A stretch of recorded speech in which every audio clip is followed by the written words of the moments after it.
Olá, hoje a gente vai dar uma espiada nos bastidores do computador, sabe? Para entender a genialidade oculta que permite que a gente faça 1000 coisas ao mesmo tempo. Vamos conhecer os verdadeiros arquitetos invisíveis da nossa vida digital, os gerenciadores de memória.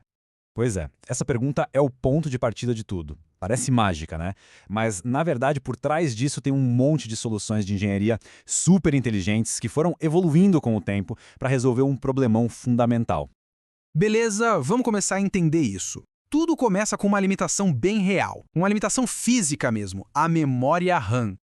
Dá para pensar na RAM como se fosse uma mesa de trabalho. É ali que tudo acontece, é super rápida e essencial para qualquer tarefa. Só que o espaço é limitado.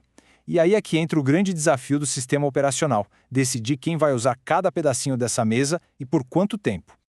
Então, a primeira ideia para tentar organizar essa bagunça toda foi bem simples na verdade.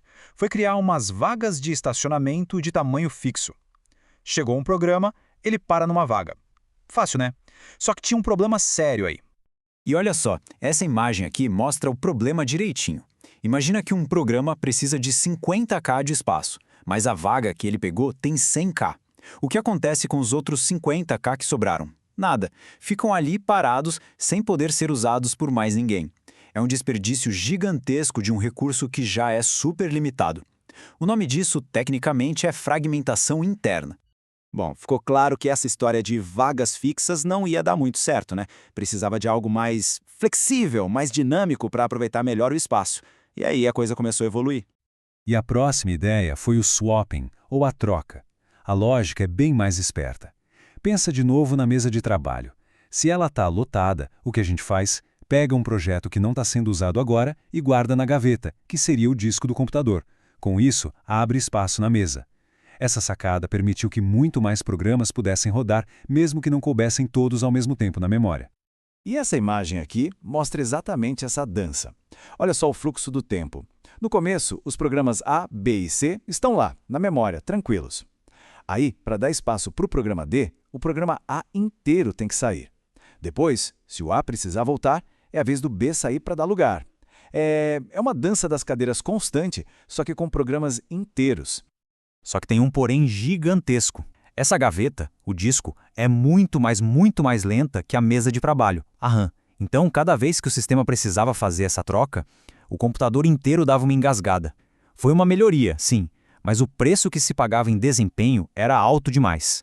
A gente precisava de uma solução revolucionária de verdade. E é aqui que a gente chega na solução genial.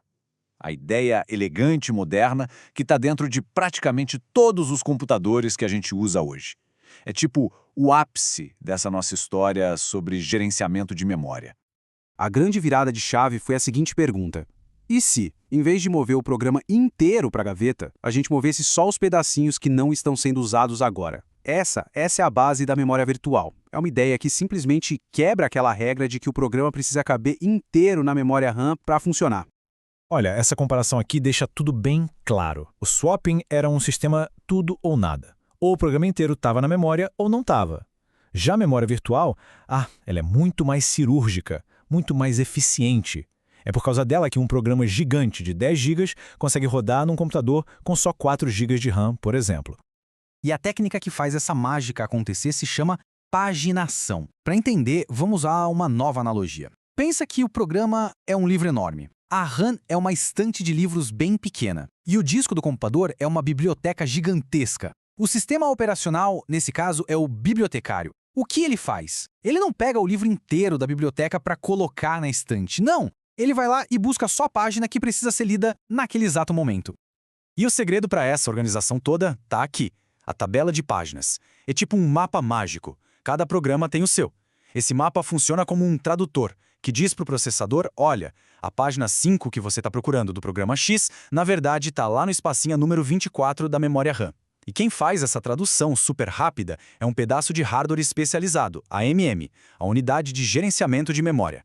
É ela que mantém a ilusão funcionando sem que ninguém perceba. Ok, mas e quando o programa precisa de uma página que não está na estante, que ainda está lá na biblioteca? Aí acontece o que a gente chama de falta de página, ou page fault. E o mais legal é que isso não é um erro. É totalmente normal, é parte do processo. O hardware simplesmente avisa o bibliotecário, o sistema operacional, Ele dá uma pausa em tudo, vai lá na biblioteca, que é o disco, busca a página certa, coloca na estante e aí sim o programa continua, sem nem saber que essa correria toda aconteceu nos bastidores. Claro que essa mágica toda tem um limite, né? Se a estante é pequena demais e o bibliotecário precisaria até a biblioteca buscar uma página nova a cada segundo, ele vai passar mais tempo correndo para lá e para cá do que de fato ajudando a fazer o trabalho. Esse fenômeno tem um nome: trashing. E é exatamente por isso que um computador fica absurdamente lento quando a memória RAM está quase cheia. Bom, a gente falou bastante da estante, que é a memória RAM. Mas toda essa informação, todos os livros, vêm da biblioteca, ou seja, do disco de armazenamento. E aí surge outra pergunta. Como essa biblioteca gigantesca é organizada? Como o sistema garante que o bibliotecário encontre qualquer livro, qualquer arquivo, de forma rápida? É aqui que entram em cena os sistemas de arquivos. Aqui o desafio é um pouco diferente. A gente não está falando só de memória de curto prazo. Estamos falando de armazenamento de longo prazo, de organização, de persistência. A questão é, como o sistema operacional transforma aquele amontoado de espaço em disco nas pastas e arquivos organizadinhos que a gente usa todo dia? Como ele sabe onde está cada pedacinho de cada foto, de cada documento?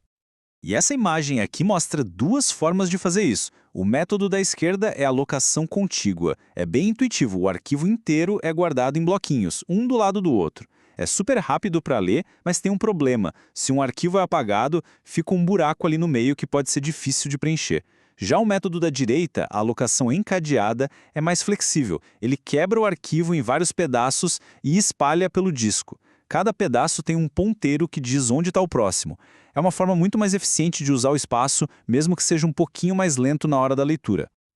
Ufa! Depois dessa viagem bem técnica, vamos juntar as peças do quebra-cabeça e entender por que tudo isso é tão, mas tão importante no nosso dia a dia.